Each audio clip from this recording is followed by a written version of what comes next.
Welcome to Next Level Play Therapy, a weekly podcast dedicated to supporting the next generation of child and adolescent therapists to provide exceptional play therapy services. We'll explore all things play therapy to elevate your work with children and adolescents using the therapeutic powers of play. I'll discuss practical tips and ideas so you can provide a transformative experience for your young clients and make a real difference in their lives. So get ready to take your play therapy skills to the next level and make a lasting impact in the lives of children, adolescents, and families. Hey there!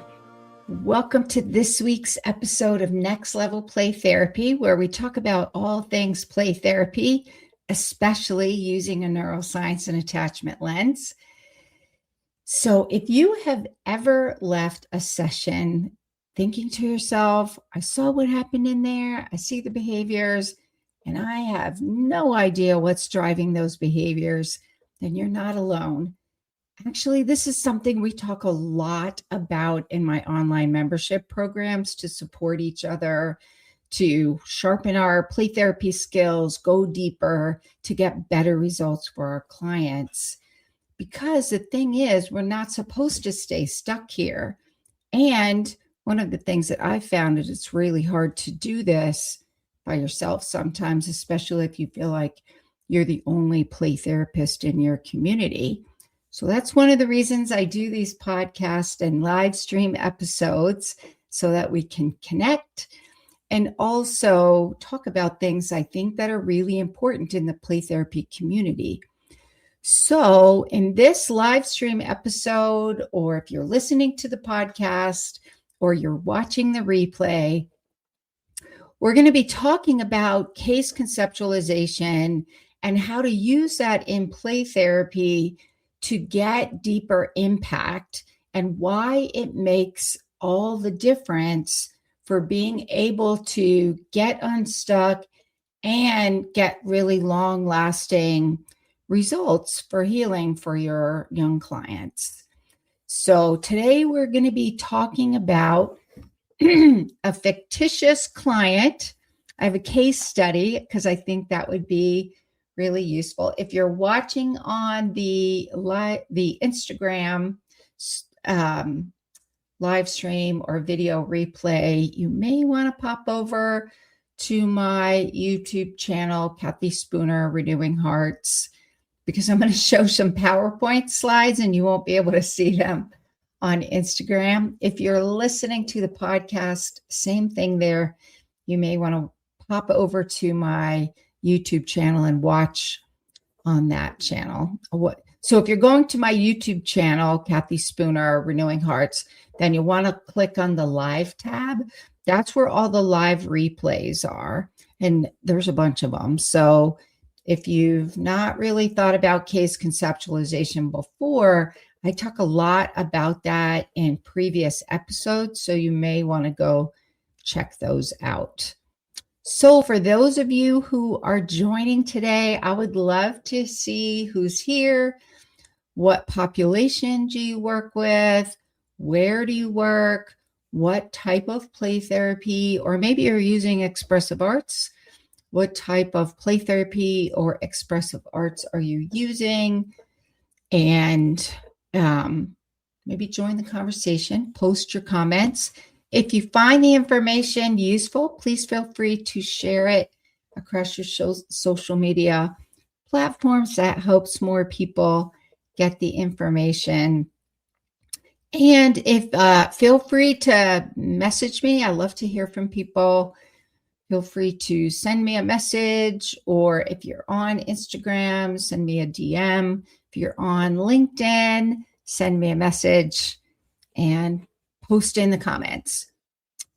All righty, so let's get started for today. So here's the thing. Why does case conceptualization, that's a mouthful.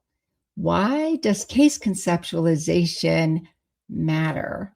Well, it makes a difference for you to really make sense of what's going on in the play therapy room. What is at the root of those behaviors? And that's That's the target we're aiming for, understanding what is going on beneath that behavior surface. One of the things that we talk about a lot in Play Therapy Academy, and also we just had this really awesome case consultation meeting in Play Therapy Elevation Circle about room wreck behaviors, and really breaking down what is going on with that, because you can't figure out what to do until you figure out what's going on, what's at the root of it. And so that's one of the things that we talk a lot about in Play Therapy Academy and Elevation Circle. Those are my online programs, because I really feel like this is not a profession done well alone. I feel like we need a system of support, other play therapists who get it. Because one of the things I hear a lot for people joining Elevation Circle and is that they feel like they're the only play therapist in their agency or in their community, and it's kind of hard to know what to do when you feel like you're getting stuck, or maybe you're getting a little burned out and second guessing. So this is where your case conceptualization matters, because without clear case conceptualization, you're going to chase the behaviors. You're going to second guess yourself, what you're doing in your play therapy sessions, and you're going to feel like you don't have any direction and kind of feel like you're lost. And with play therapy, case conceptualization, you're going to feel like you're more grounded, you're going to be more intentional, and feel like you're more effective. So let's get started with the case study. All right, so for today, so just so you know, I'm Cathi Spooner. I'm a licensed clinical social worker and a registered play therapist. I have been in the child and adolescent mental health field since 1992. So I've been in for a while. I've always worked with children and adolescents and families. And so I'm going to talk a little bit about why some of these things matter today. All right, so first of all, Carla, let's meet Carla, and I am going to be sharing my slides. There we go. Before we meet Carla, we want to meet our play therapist, Sarah, who is also a made-up person. And Sarah's a play therapist. She enjoys working with children. She's been providing play therapy services for about 6 years now. She feels pretty comfortable using play therapy and expressive arts modalities with her clients to help them heal. So Sarah has been working with Carla, our fake client, for about 5 sessions now, and she has been struggling to figure out the best way to help Sarah heal, since she doesn't really engage much in the play therapy sessions. So Sarah's been feeling a little bit stuck and not sure if what she's doing is helping. She's feeling a little bit lost because Carla is not really engaging in the sessions. Alrighty, there we go. I'm thinking you guys can still see this. It's a little bigger now.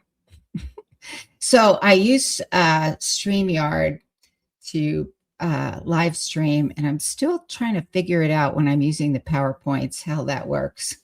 So there we go. Alrighty. So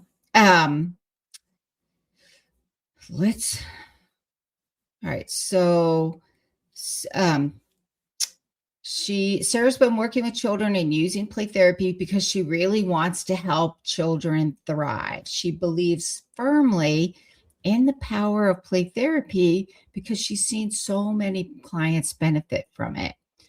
So Sarah she didn't do her initial session. She didn't do that first session just with the caregiver to gather all of the information, because she really wanted to get right into the play therapy sessions, get to know Carla, see what was going on. So she didn't do that information gathering in person with the caregiver, but she did get some information from the caregiver over the phone, and she had the caregiver fill out an online history.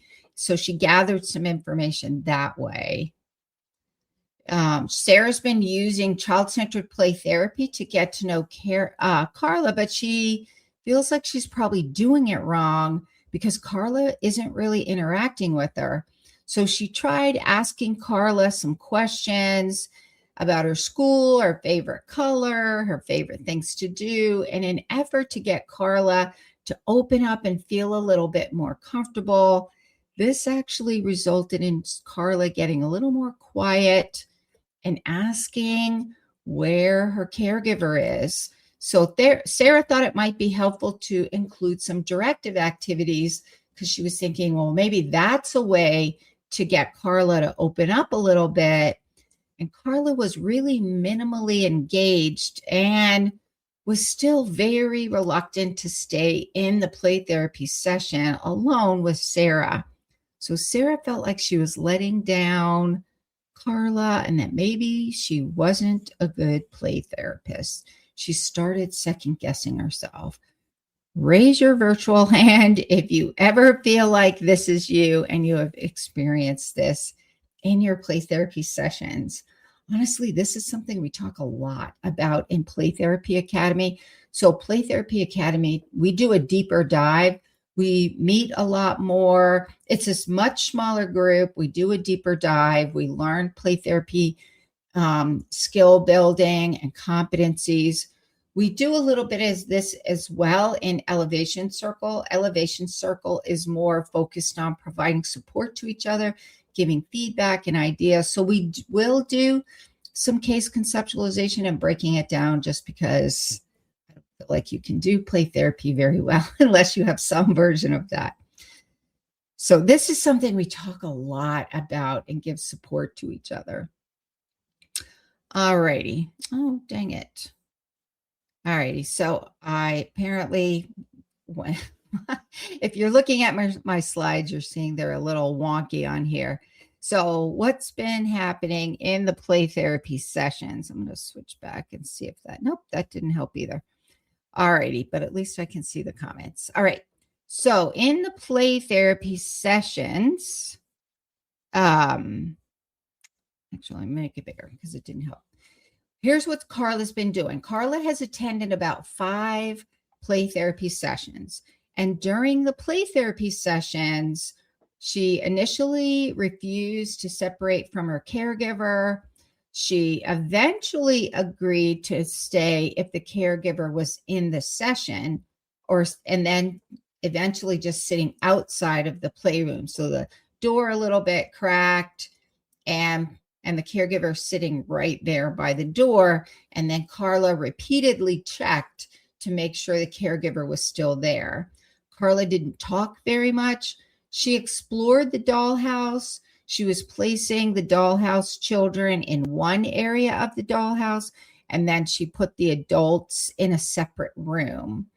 And then she would briefly kind of scan the playroom, exploring other toys in the playroom, but not engaging much in in the toys. So most of the engagement was with the playhouse.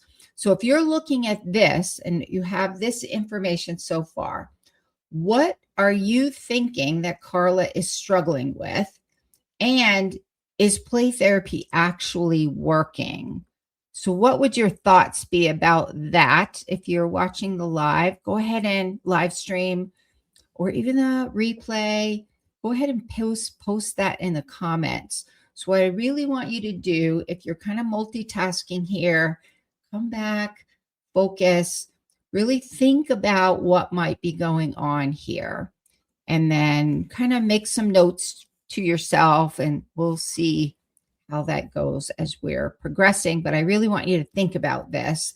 Start thinking about what is going on in this session. So we can kind of tell Carla is a little reluctant, not really feeling comfortable in the session. She needs her caregiver around. So she's not really engaging with Sarah, the play therapist, and she really is not comfortable, and Carla's really not comfortable being in there. So so the presenting issues. So here's some backstory about Carla, and think about what your initial diagnosis would be or what Carla might be struggling with.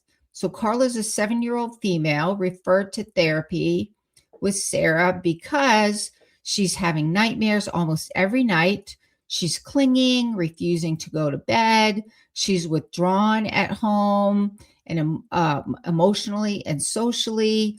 She's hiding food in her room and becoming distressed when redirected about food can only be in the kitchen. So she gets a little upset about that.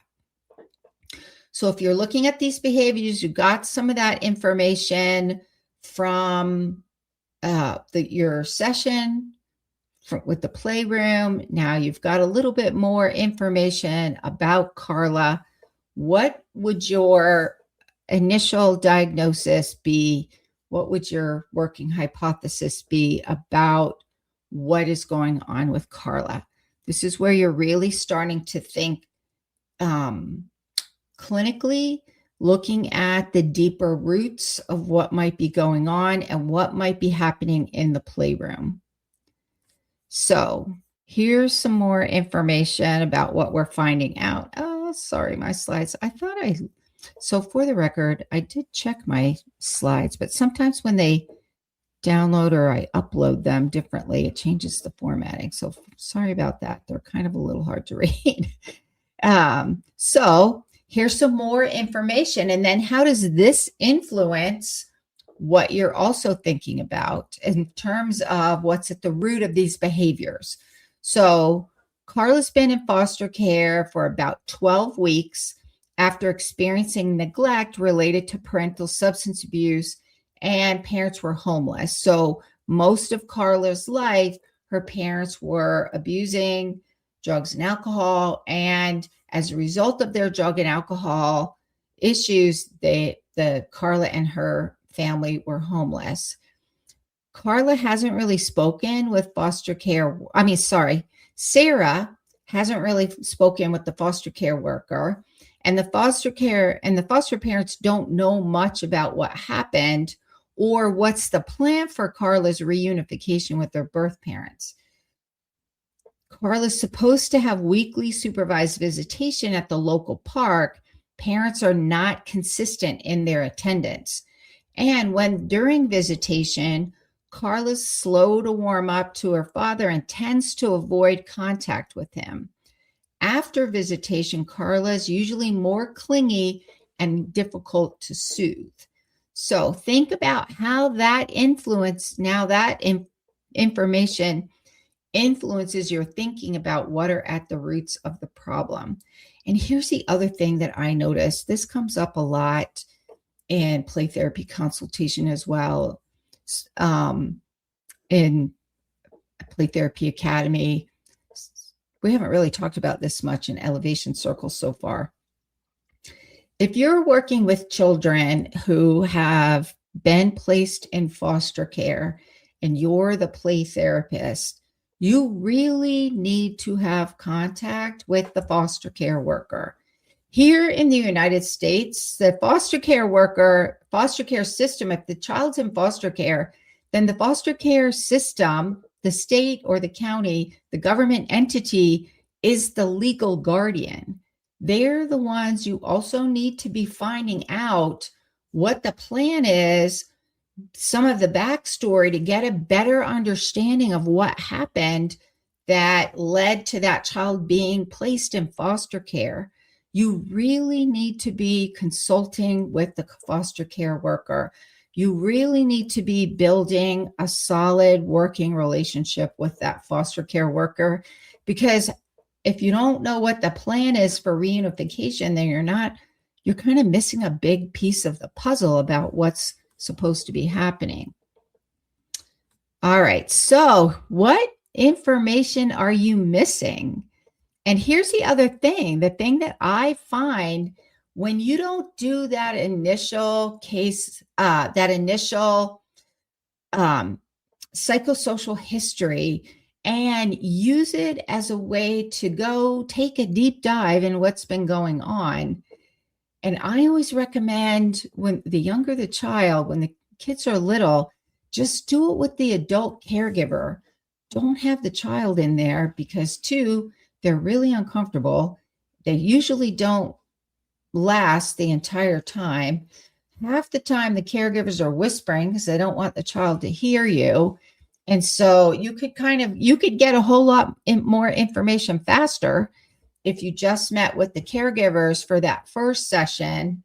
I usually ask if they're a little older, like middle school or high school, I'll usually ask the caregiver how they think that child would do, because we're going to be talking about what's wrong. We're going to get into all of that information gathering. So here's some of the missing information that might help you better understand Carla. So what's the information about the foster care worker that helps you understand the extent of the neglect? What's known about the dynamics between the birth parents and the extent of the parental substance abuse? Like, did they have periods of sobriety? Has Carla always been with both parents? Did parents split up? Was there domestic violence? Was there a lot of arguing? Were there periods where they weren't homeless? All of this is really important information. Was Carla exposed to any physical or sexual abuse in addition to the neglect? So what if foster parents tried for soothing Carla's distress, especially at bedtime? And how does Carla interact with foster parents? And are there any other children in the home? How does Carla interact with them? And is there any way to find out any developmental history? Was there any fetal exposure to drugs or alcohol? All of this information can be helpful. Alrighty, so why is case conceptualization important for treatment planning? Here's the trap that most play therapists fall into, is that they tend to stay at the behavioral level. You start focusing and labeling clingy, avoidant, resistant, food hoarding, sleep disturbance.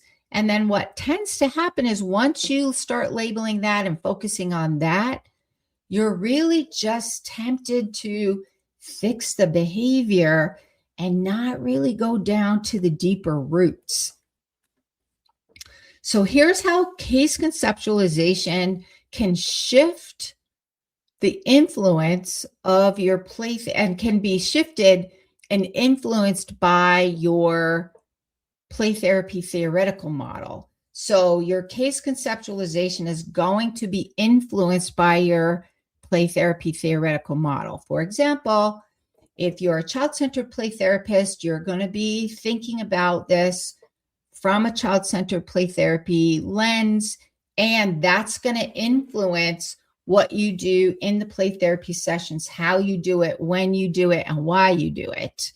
It's also going to help you understand where you are, what stage of play therapy are you in.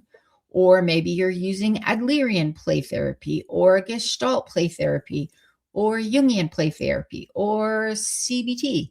Or maybe you're using more of a neuroscience and attachment lens for your play therapy sessions, and you're using an integrative model, blending together EMDR, maybe IFS, so some parts work. Maybe you're blending a little Gestalt play therapy in there. All of those are going to influence how are you making sense of what's happening in the playroom. And then that's going to influence what are you going to do, when are you going to do it, how are you going to do it. So then we're not really focusing on the behavior. We're looking at behavior as the communication. So instead of asking, how do I stop the behavior? Then you start asking, what is this behavior trying to solve? What need are they trying to get met? What are they communicating with that? So I'm going to walk you through kind of quickly some of the steps of case conceptualization. And then if you're interested, I'm going to tell you a little bit more about, I have a play therapy training coming up for using a trauma and attachment lens to work with children, a neuroscience and attachment lens that's trauma informed when you're working with children who've experienced trauma and neglect. So it's called Healing Trauma Through Play, a neuroscience and attachment lens. I will talk a little bit more about that training. If you're interested, we go into a really deep dive into the case conceptualization, meaning looking at what the neuroscience and the attachment theory tells us to help us understand the behavior, and then a treatment approach, a play therapy approach using an integrative model that's trauma informed, that's going to help you know what to do in each stage of the play therapy process. We'll do lots of examples for play therapy activities. And the registration also includes 60 days for free of Elevation Circle, so that you don't have to feel like you leave the training and then you're kind of all on your own again. You can get some ongoing support after the training. So from step one for play therapy, your initial case conceptualization, you are moving from looking at the behavior to figuring out what is the purpose. So let's translate Carla's behaviors into a trauma-informed lens. So she's clinging and maintaining proximity for safety. She needs that foster care mom to feel safe. That's why she's clingy, because she doesn't feel safe. The nightmares, probably she might be having some of that unresolved trauma getting activated at night. And again, we're looking at safety, needing one of her caregivers who she feels safe with to be near her, because that trauma activation system has gotten implemented. Food hoarding. She's hiding food. This is a little girl who was homeless. So there probably is a lot of food insecurity. Did she have access to food? What was her experience about how often she had food, or how often she got hungry, didn't have food?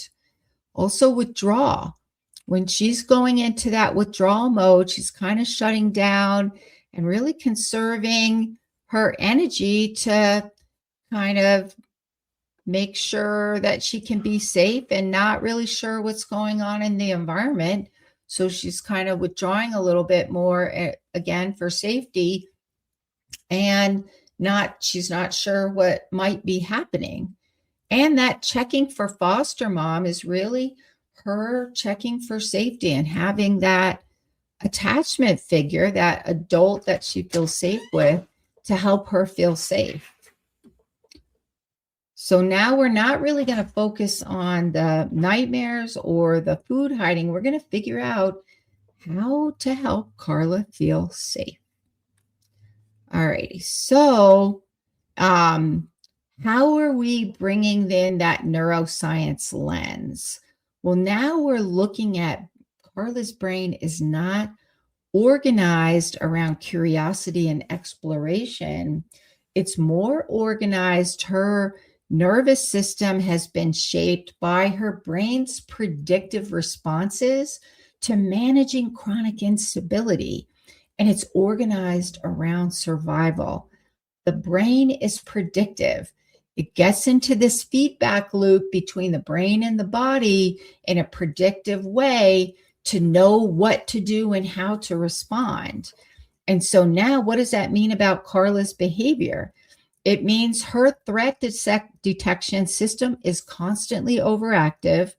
Her capacity for self-regulation is underdeveloped because our working hypothesis would be, if her parents were using drugs and alcohol and they were not functioning enough to earn money and keep food, shelter, and clothing in place for Carla, then we're looking at the fact that they probably were not present to help calm her and help her feel safe.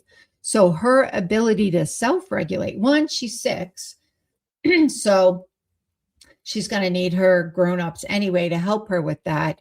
And 2, it hasn't been developed because they were hypothesizing that caregivers probably weren't really present. And so transitions like bedtime or separation trigger those alarm states. So now we're at step 3. What has Carla learned about relationships? Well, we can hypothesize with our initial case conceptualization that those early attachment experiences likely taught her that caregivers are not consistent or they're unavailable, that her needs are probably not going to get met, and that safety is not predictable. So now let's look at her behavior in the play therapy sessions and at home. Let's look at that in a different light. So what do we see now? We see difficulty separating, constantly checking for caregiver presence, hesitation to engage fully in new environments. So that's not dependence. This is attachment insecurity doing exactly what it was designed to do, to keep connected enough to survive. This is Carla trying to survive, and she's in survival mode because she's not felt safe. So step number 4, now we're looking at some of that information that you've gathered from the playroom. Let's look at the playroom to assess these themes and their relevance for Carla's experience. So what we saw in the play themes showing up is that Carla separated the children and the parents in the dollhouse.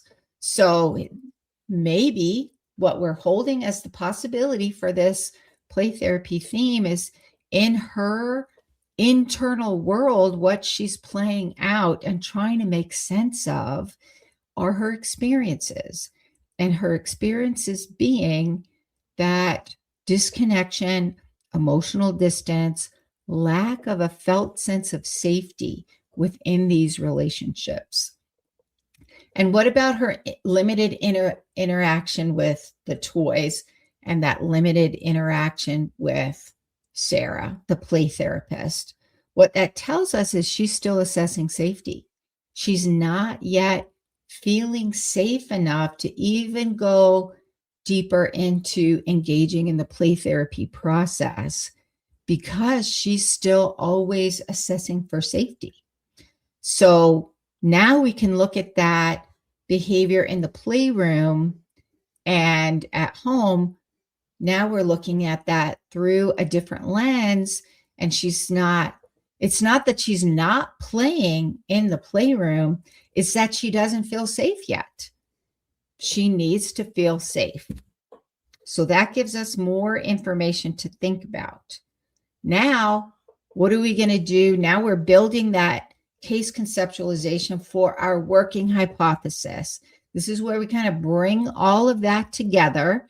And now we're thinking about Carla is a child who has adapted to chronic neglect and instability. Her current behaviors reflect survival strategies that are rooted in fear of abandonment, expectation for unmet needs, lack of internalized safety, and dependence on external regulation. So her play themes are reflecting separation, disconnection, and monitoring for safety. So now we can look at what's going on. Is Sarah doing a terrible job? No. What needs to happen is Sarah needs to understand what's going on, use this information to figure out what she needs to do, which is also going to be based on her play therapy model. So our working hypothesis now is Carla's behaviors are adaptive responses to early childhood disruption and chronic environmental threat, maintained by a predictive brain allocating energy resources based on no consistent experiences of safety and getting basic needs met. That's at the root of the behavior, and that's where the focus in treatment needs to be. So your working hypothesis is about what is at the root of the behavior and what are the patterns that are sustaining that that behavior. And this is going to be influenced by your play therapy model. So if we're using that neuroscience and attachment informed lens versus a behavioral lens, then we're looking at the root of the problem is based on needing to establish a sense of safety and trusting that our basic needs are going to get met, rather than changing and putting rules around the food, putting rules around bedtime, doing some behavior management, which is probably not going to work. And so the treatment planning focuses on the roots and the patterns of the behavior. So so for the treatment planning, instead of how are we going to stop the food hoarding, we're going to ask, how do we help her feel that her needs are going to get consistently met while maintaining some healthy boundaries where needed? And instead of how are we going to get her to sleep by herself, we're asking, how do we create enough safety that separation doesn't feel dangerous? And instead of how do we get her to engage in play therapy sessions, we ask, how do we help her nervous system settle enough to feel safe so that she can engage in the play therapy process? So that is it for today. So today we focused on the case conceptualization and kind of walking you through that process of developing your initial case conceptualization, also known as your working hypothesis. And that's going to help you figure out what to do for your treatment planning. So next week, what I'm going to do in the weekly live stream is I'm going to walk you through how do we take this information from the case conceptualization and how do we use that neuroscience and attachment theory lens to implement play therapy treatment. What do we do in the sessions? When do we do it? How do we do it? And who's going to be involved and how are they going to be involved? So that is it for today. Focusing on case conceptualization. Why is it information? Why is it important to gather all of that initial history information? Skipping that part really does not help Carla feel better faster. Actually, getting all of that information will help you form your your initial working hypothesis. And then you take those play therapy sessions to continue that process, continue gathering that information. In fact, your case conceptualization is going to happen throughout the treatment process, and you're always adjusting that so that you can stay focused on what is at the root of the behavior. Has change happened? And when you get a little lost, you go back to your case conceptualization. So that is it for today. If you are interested in learning more about my upcoming training, Healing Trauma Through Play Therapy, a neuroscience and attachment approach, then registration is still open. The training is online and virtual. We're going to go take a little more deeper dive into the neuroscience and attachment aspects of trauma and neglect so that you have a better understanding of the behaviors that you might be seeing, and also how to use play therapy to help your clients heal. I'm going to show you an integrative play therapy model where I'm going to walk you through how to use a trauma-based approach with play therapy, integrating some of the more updated neuroscience and attachment information. I've been consulting with a cognitive and neuroscientist researcher to make sure the information is on point now that we've been learning a few things about what may not be so accurate. What can we keep that's actually informed by research? And then how do we take that information and use it for play therapy? So if you're interested, Healing Trauma Through Play Therapy, a neuroscience and attachment approach, registration is still open. The training takes place virtually and in person in St. George, Utah. There's also a recorded version that'll be available after the training because I want to make sure to include all of the updated information about where trauma is actually stored and it's not in the body, and just some of the updated information we've learned about the whole polyvagal debate that's been going on. What can we keep from that? How can we use that information? And just kind of integrating some parts work in there, some information about that, lots of activities, and registration includes 60 days of play therapy elevation circle, because I feel like it's really important to have ongoing support when you are doing play therapy, even after training, so that when you go home and you think 3 weeks later, you're like, what did we talk about in that training? Or, oh, I really wish I had somebody to talk to about this. Then you have that opportunity. So that is it for today. If you're interested in the training, or maybe you're interested in the online programs that I have going on, the memberships, pop over to my website at rhplaytherapytraining.com. That's rhplaytherapytraining.com, renewingheartsplaytherapytraining.com. Check out all of the things on the website. There's lots over there. And I will see you next time. Bye for now.